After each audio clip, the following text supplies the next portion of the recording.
In this video, you're going to learn how to create a properly formatted template for benchmarking. So to begin, a few rules you should always follow when using Excel. First rule is you should always label your tabs. In this case, we have aggregated data, which is all of the data being pulled using VLOOKUP, different data sets, and then village financials.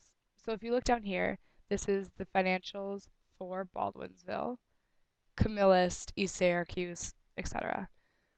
So the first thing we want to do is we're going to use VLOOKUP to pull all the data. You always want to enter data in one location and have it automatically update everywhere else so you're not worried about inconsistencies with data.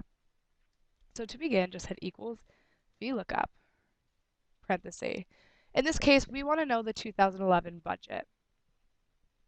So you want to select B2 as your lookup value. Your lookup value is just basically what you want. In this case, we want to know the 2011 budget in Baldwinsville. So select B2 for your lookup value, comma. Next is the table array. The table array is just the data set in which you're pulling information from. So if we go to the Baldwinsville tab, just select A and B, comma.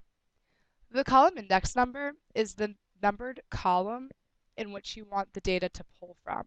So with VLOOKUP, your first column, in this case the A column, should always include the reference that you're looking for.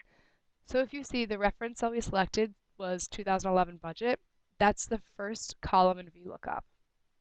Now consider this column 1 and just count the columns over until you get to the column with the data you want. So in this case, this is column 1, this is column 2. We want to pull from column 2.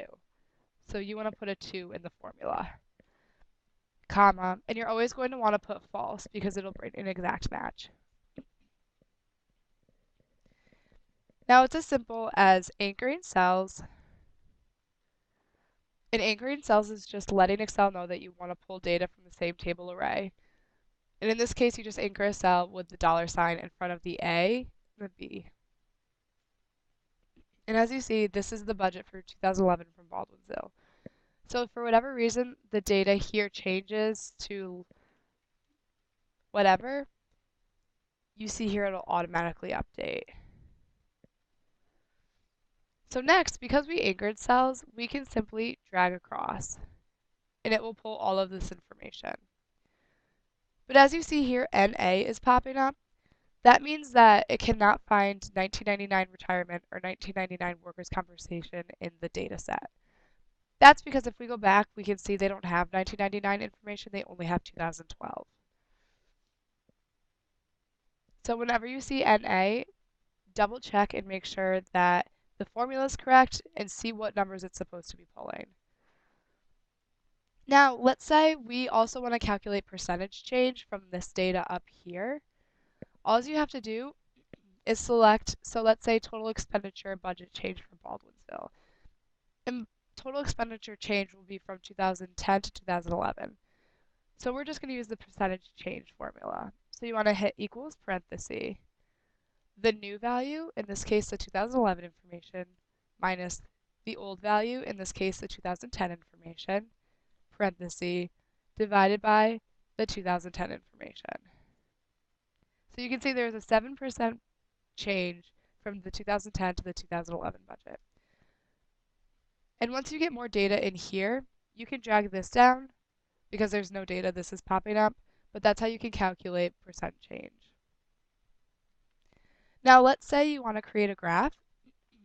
Make sure you always insert a new tab, that you label it,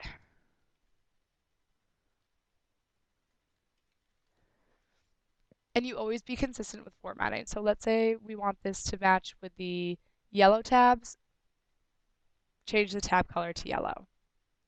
So let's say we want to make a graph out of total expenditure changes. You would just simply copy and paste to that tab. As you can see, the reference is coming up because it is pulling information from this tab.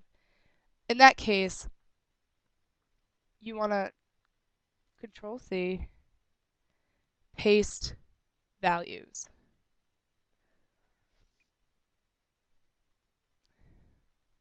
And then from here, you can easily insert your chart.